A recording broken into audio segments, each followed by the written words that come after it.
Hello everyone, কীরকম আছেন সবাই? আজকে আমরা ইভিনিং স্ন্যাক্স রেসিপি একটা নিয়ে আসছি। সেটার নাম হচ্ছে চিড়া ভাজা। এটাকে অনেকে পোহাও বলে, চিড়াও বলে, মুড়মুড়াও বলে। আপনারা দেখতেই পাচ্ছেন এখানে বহুত সিম্পল উপকরণ ব্যবহার করা হচ্ছে। পাঁপড়, পিস বা মটরশুঁটি বা কড়াইশুঁটিও বলে অনেকে, বাদাম। একে একে আমরা সব কিছু ভেজে নিচ্ছি।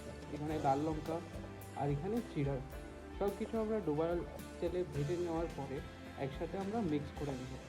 মিক্স করার সময় আমরা মশলার মধ্যে অ্যাড করছি রেড চিলি পাউডার, নুন, আদা, কুচানো কিছু গ্রিন চিলিস, আর সব এখানে দেখতেই পাচ্ছেন আপনারা মিক্স হয়ে যাচ্ছে।